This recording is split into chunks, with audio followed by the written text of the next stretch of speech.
Call that focus gap. Right. Focus gap. So, chapter 11 focuses on the therapeutic relationship, and there are 4 terms that the NCLEX and I love. I don't know why, they love it. And it's the phases of relationship that can either be thought of as a shift-based relationship or a phase of care relationship, like come into a facility, so they leave the facility, and there are 4 phases. And they are pre-interact, orientation, working, and termination. These are the phases of relationship. And I don't know why they like this stuff so much. I think it's so silly, but whatever. I am not an NCLEX item writer.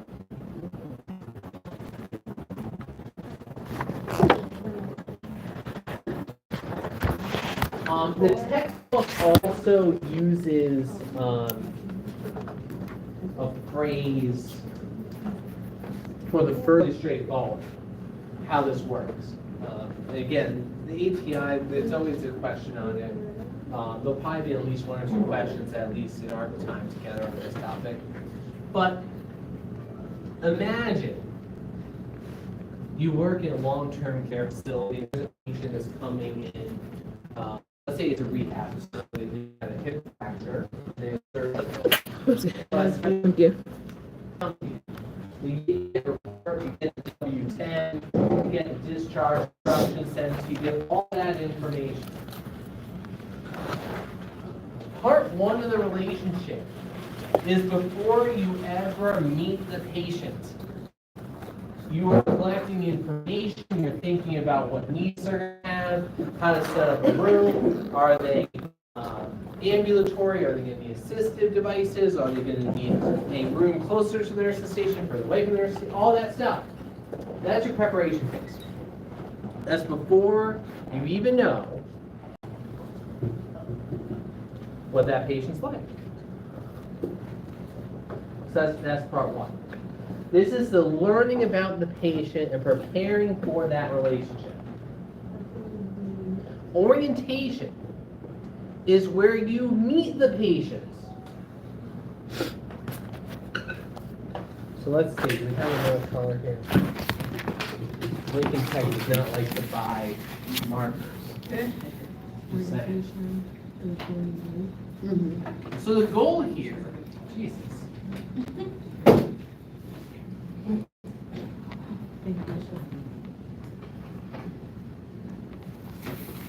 There we go. So the goal is to learn about the patient. Okay. The orientation phase is starting to get to know them a little bit more, but the real goal of orientation is set goals. What does that person want to accomplish? What's their hope? It could be, I want to get better so I don't have to use a walker anymore.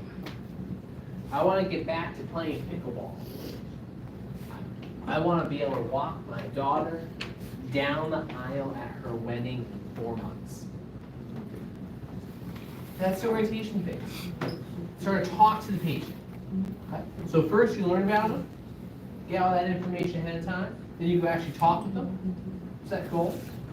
Walking on the end of it, or rolling the end. These are usually very short. Phase 4 is also short. Phase 3 is long.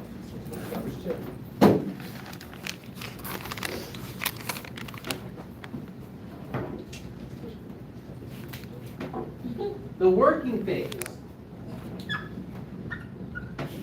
The goal is to achieve goals.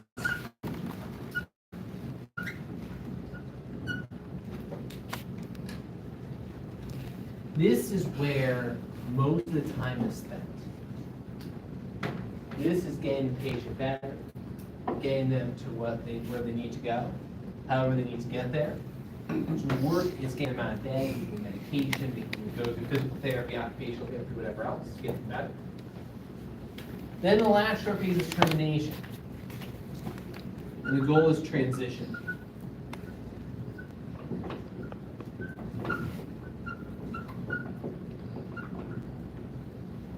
And often the termination phase is the hardest phase.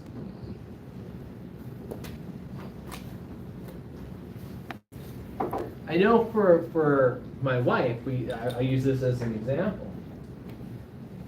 The termination phase from her perspective was the hardest when she was having a baby. Why? Because in the hospital, you have people there all the time. Mm-hmm. Baby cry, whatever else. You have people to call. Baby's not latching. I pick up the phone, call my trusted people that I know who are the best.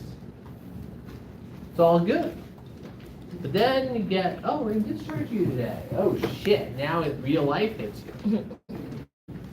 So the termination phase is saying, okay, when you go home, how are you going to do all this? So the transition phase, the termination phase, is really about getting that patient ready to go to their next destination. So in long term, or let's say a short term rehab, they have that hip surgery, they have people helping them out.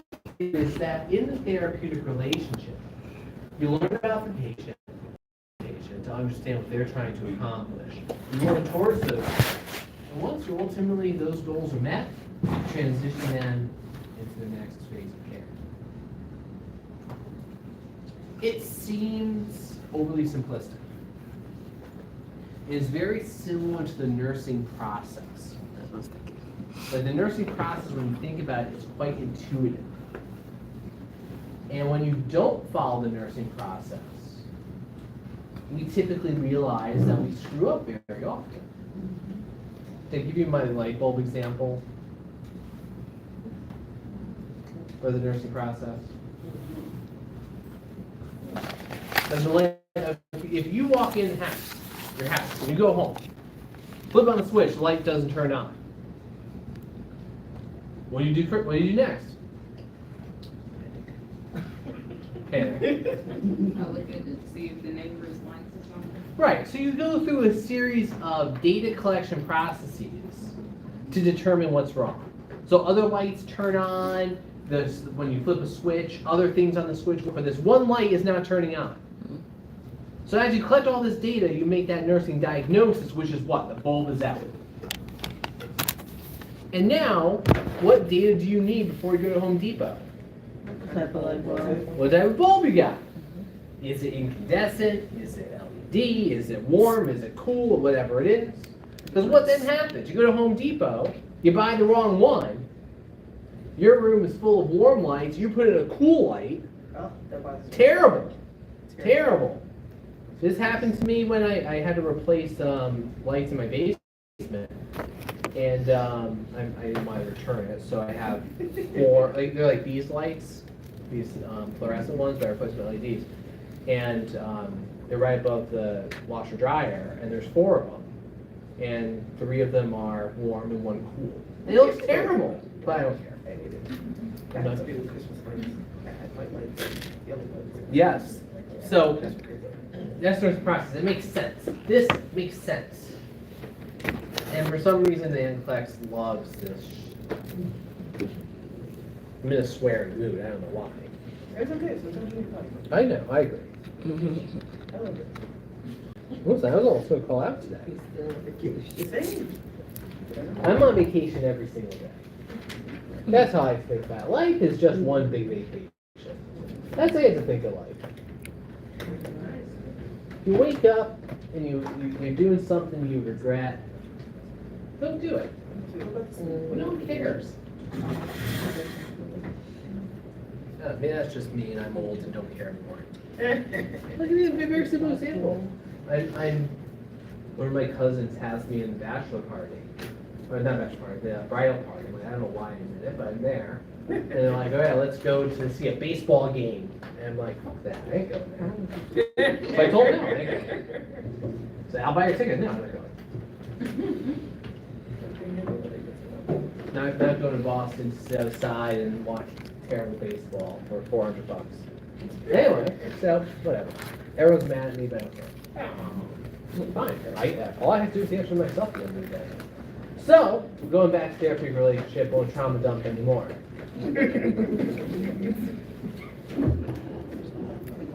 The other notion of so there's a few notions here. So we have the phases down.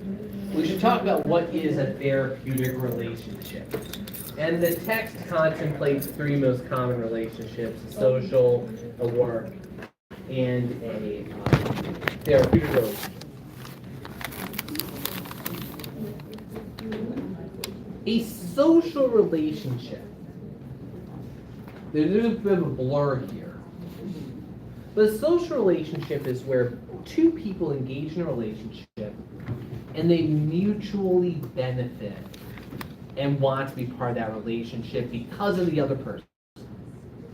So think of your friends. You enjoy their time, their company, you're friends with them, and it's all good, whatever it is. A work relationship brings two people together for usually some exchange and third-party benefit. So, for example, we are not a social relationship. You're probably nice people, but I don't know that. We are here in a work relationship. I am here because I have expensive tastes. You're here because you want to be able to get the income. We would not be in this room together if our third-party desires weren't there. So if you didn't want to sit in the NCLEX, and I didn't want to read you a bathroom or something, we wouldn't be here. So, the work relationship extends to almost every other notion of work engagements, such as if your cell phone breaks, you go into AT&T or Verizon or wherever you get your cell service. You're only there because you want your phone fixed, and that person's there because they're getting paid. But Thank you. now, a therapeutic relationship, to me, is a type of work relationship. Your text will disagree with that, but it doesn't really matter. A therapeutic relationship adds a little more to the work relationship. So, for example, as a nurse, you don't go to work just because, like, I'll use this as an example. As faculty, we cannot just be in a pure work relationship. It doesn't work that way. You actually have to like what you do. Okay, I'm not just here because I want to redo a bathroom or something. That was a few years ago. I don't know what this is. There's an enjoyment here, and we actually, as faculty, generally care. So if you have a faculty member that really just doesn't give a you-know-what about you, that's a very work-based relationship. But when there's a compassion and some of these therapeutic communication skills are there, and the skills we're talking about here, present, that's more that therapeutic relationship. Where, yes, there is a benefit that each individual receives. The primary direction is not mutual. And there is no expectation of mutuality. So for example, as a nurse, you are there to provide care to the patient. And that patient is not there to provide anything back to you. Yes, they're paying somehow for that, and you are getting paid for that. But the differentiation between a true work relationship and a therapeutic relationship is that there is that value transition from one to the other without a reciprocity. When you have friends, there is a reciprocity. You both enjoy each other's time. In a therapeutic relationship, the nurse gives that to the patient without expecting it back. So the idea here is that a therapeutic relationship is one where the patient is meant to benefit without any reciprocity back to the nurse. That's the idea. Money aside, compensation aside.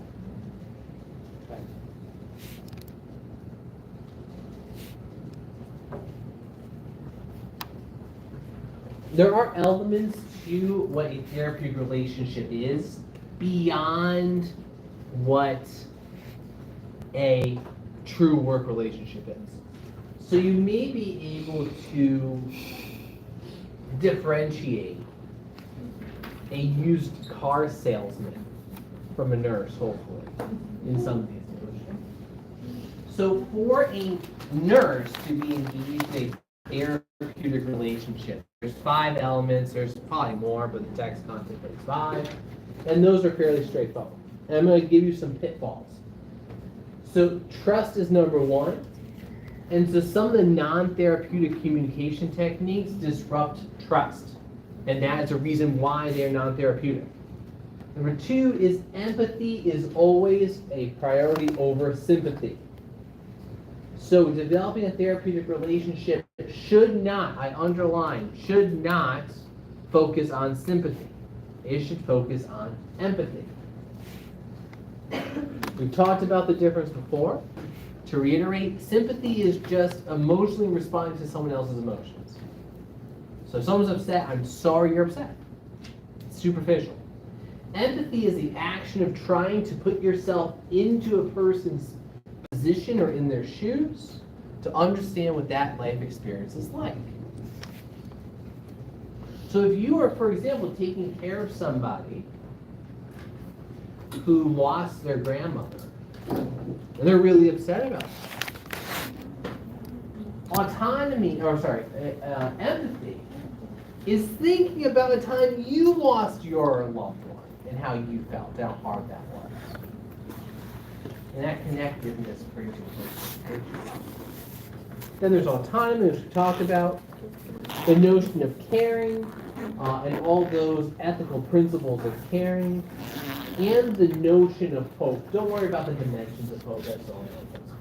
Hope is an important element. Excluding death, a therapeutic relationship assumes that a person can get better and that a better state will happen. When we talk about death, the presumption alters slightly. The presumption is that they will have a good death.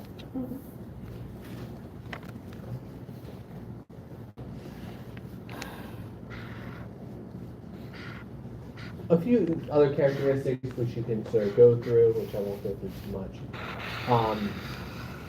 is accepting a person for who they are, developing rapport, being honest and genuine. Some of this is repetition of ethical principles. And then perhaps the most difficult of all the tasks in mental health nursing, which is the therapeutic use of self.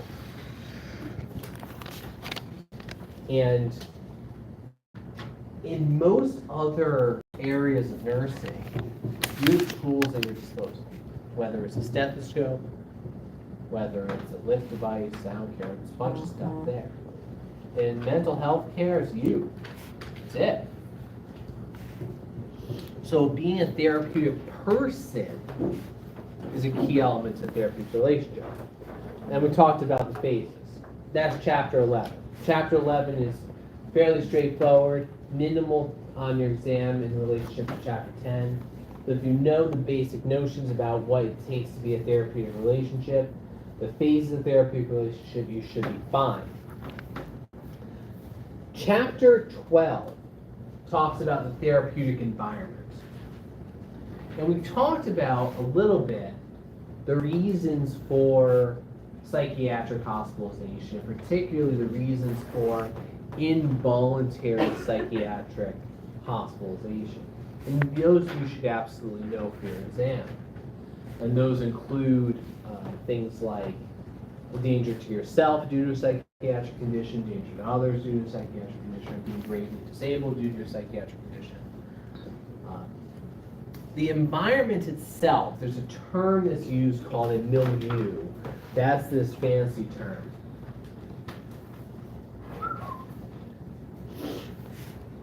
And in terms of psychiatry, a milieu is designed for a few things.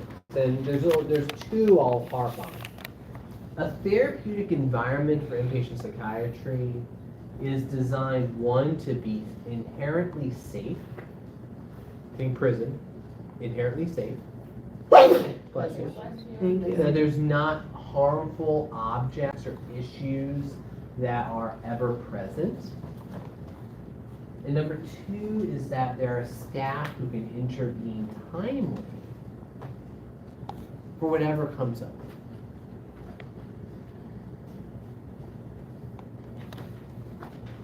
By and large, one of the major reasons for hospitalization, in not just mental health, but everywhere, is the need for 24-hour nursing care. Patient needs that care. Same thing with long-term care, short-term rehab, all they need that 24-hour care and supervision. In mental health, if someone is having a really hard time, the idea in an inpatient, in a milieu type environment, you don't have to wait 2 weeks to go see your therapist. There's someone always there and available to work through those problems that you have. We've talked about the reason for inpatient hospitalization in earlier chapters. We've talked about some of this already, and this is where we start to repeat ourselves a little bit. We've talked about the reasons for hospitalization, either crisis or acute mental health problems.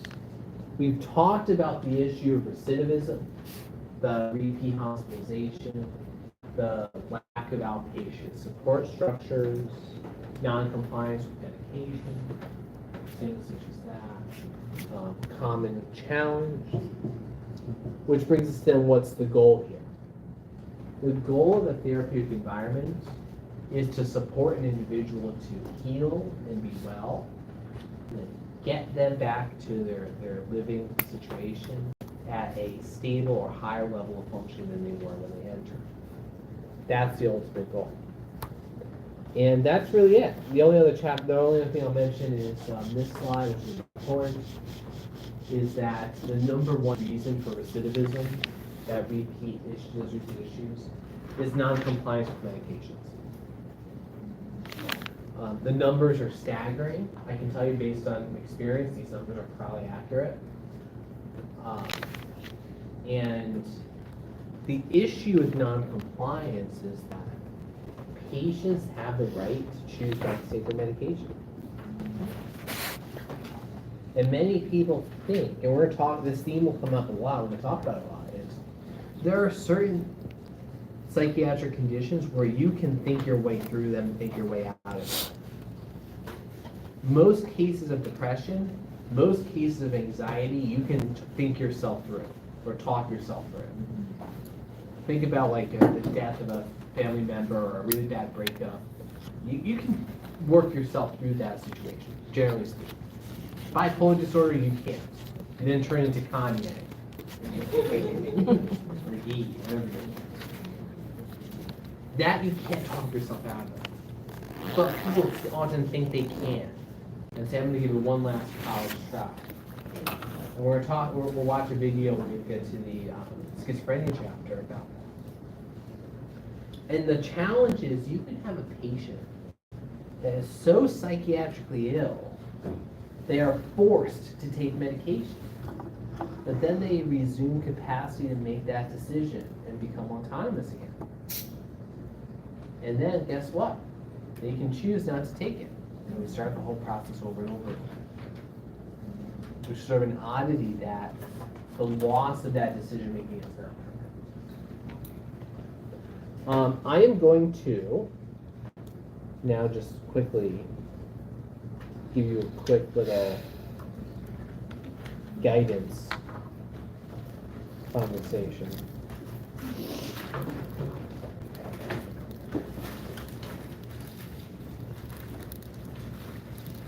I like that. Guidance conversation.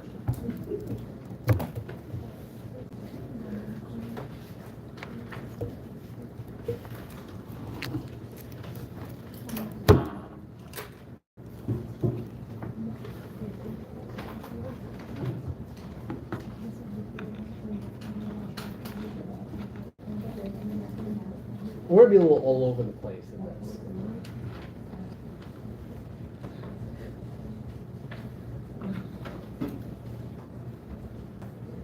And if you are a type A person, this is gonna be painful. Sorry. You can leave now if you like. What? I thought someone said how rude. Maybe that's what was that. I don't know.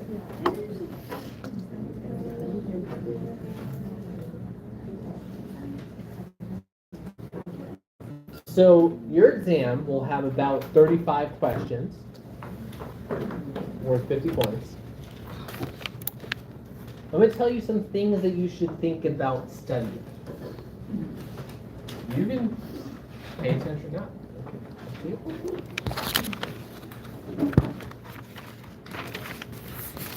I'm also going to add other stuff there. So we talked about ethical principles.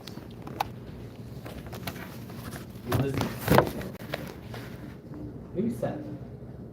There's a slide we had.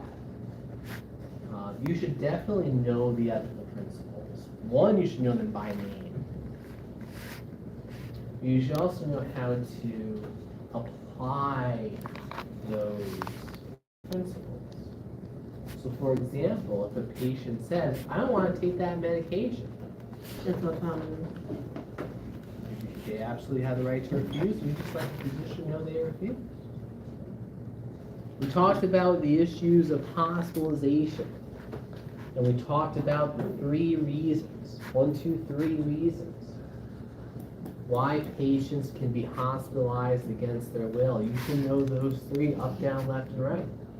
Self, others, and very religious due to a Due to a psychiatric condition, absolutely.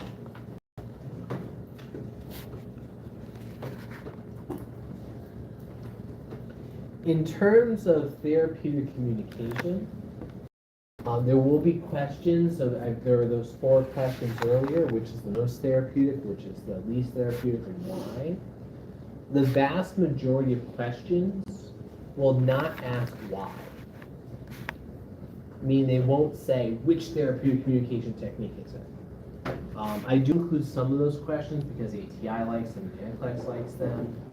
But to me, the more important notion is applying that notion.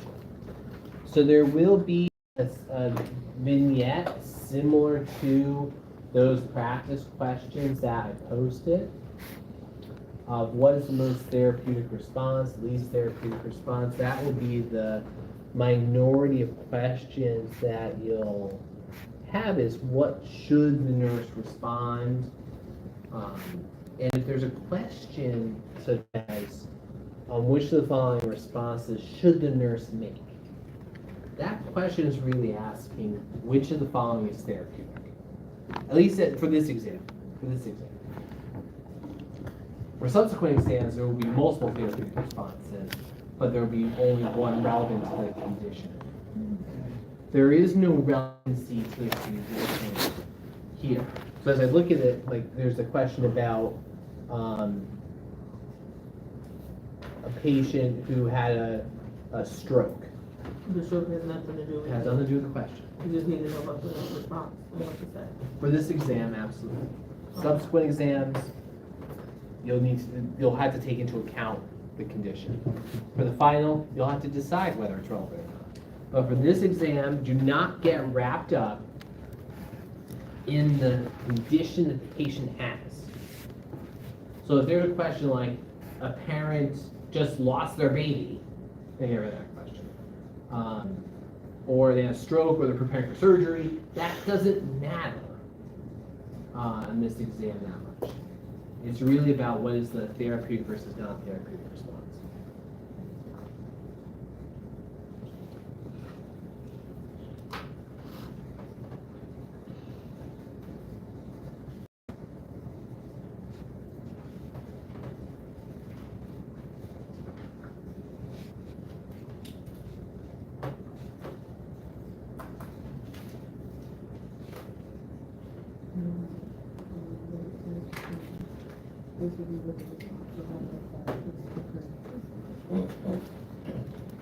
So we talked a little bit about developing that therapeutic relationship. We talked about how you develop trust. Talked about how you go back to those slides. The idea is that a therapeutic relationship is one of engaging the patient, not pushing someone away. And this will challenge the overlap of a few chapters. For example, it is appropriate in some circumstances to establish boundaries. But when you're first meeting someone,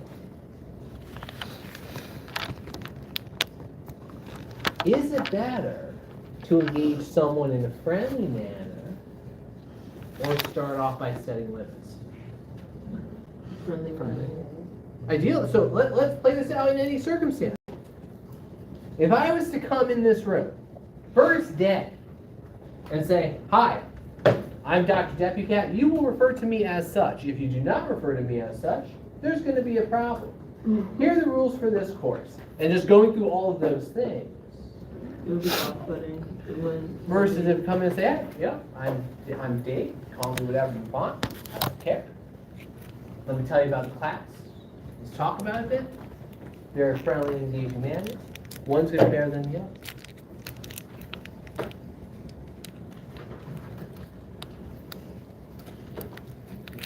In the early chapters, we talked about the fight or flight response. It's going really way, probably the first week. And there are 3 stages to the fight or flight response.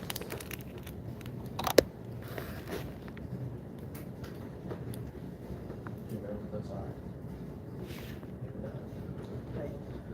Alarm, alarm, resistance. I always forget what the last one's called. Exhaustion.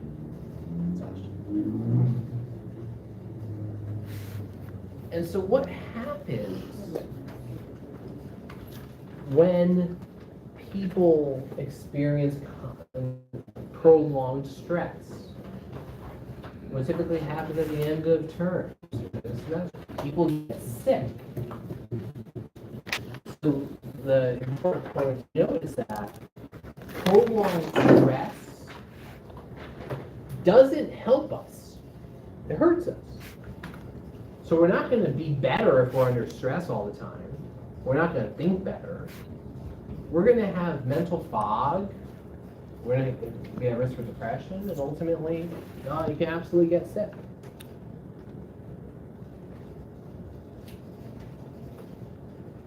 We talked about defense mechanisms. And for the exam, there'll be a very few questions, I think, about naming a defense mechanism. But you should be able to apply to a situation when is a patient using maladaptive or defense mechanisms versus when is someone problem solving.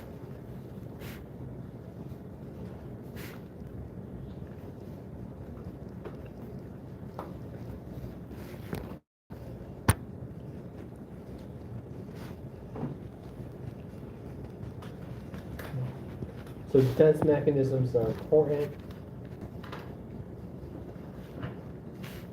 You should be able to look at a situation, note when is a patient coping well versus when is a patient not coping well.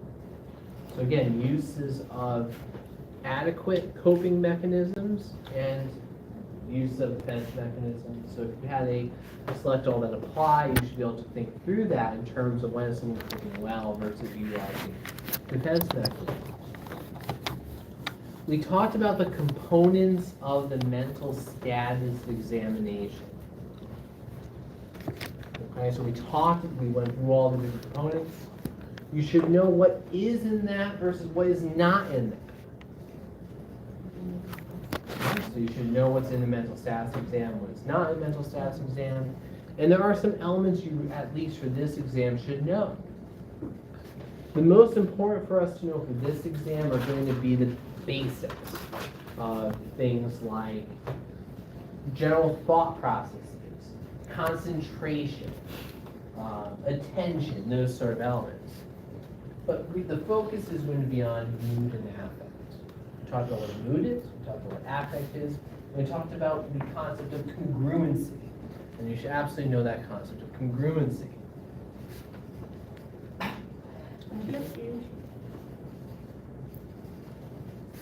There'll be 2 math questions.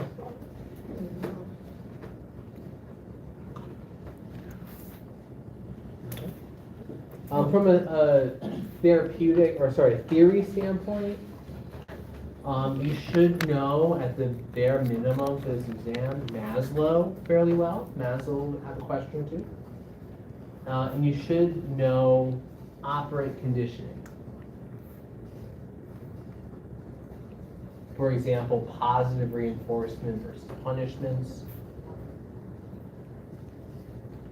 versus negative reinforcement. Is that video? That may help you.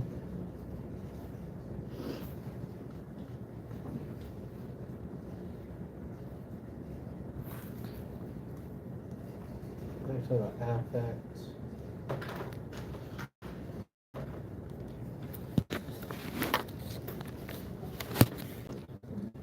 What normal affect versus abnormal affect is. Talked about the hospitalization, we talked about ethical principle. We talked about deinstitutionalization, you should probably know that.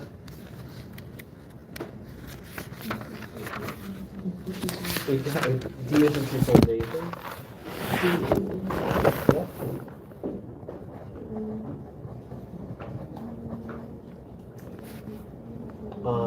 We talked about the difference between problem-focused coping and emotion-focused coping. You should review those topics.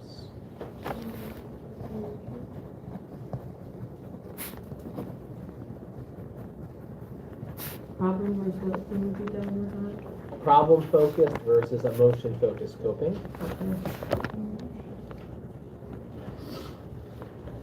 You should know about therapeutic communication techniques from a verbal and nonverbal.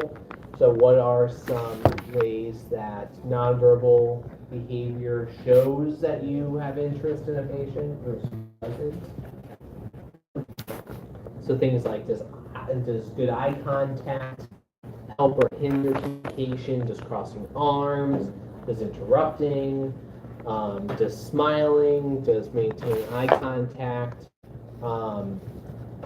What is the best to show that you are engaged with the patient and demonstrate good communication?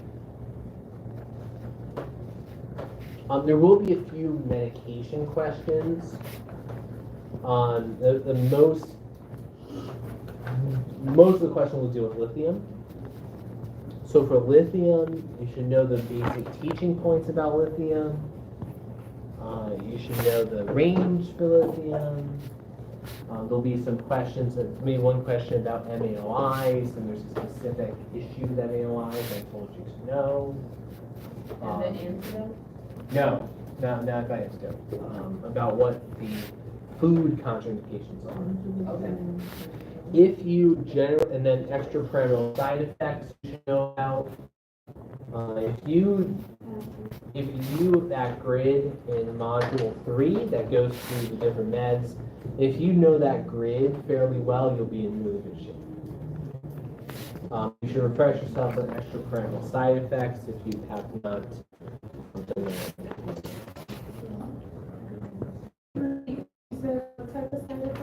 Extrapyramidal, involuntary muscle movement, or voluntary, muscle stiffness, gait changes, inner-driven restlessness, those.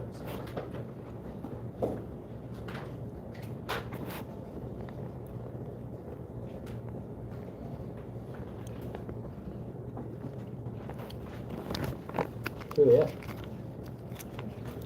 There'll be probably 3 questions that will have you name a therapeutic communication technique or non-therapeutic communication technique.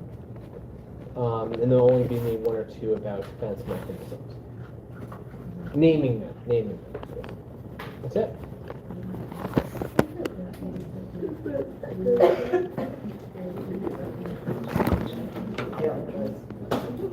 Good luck on your cardiac exam.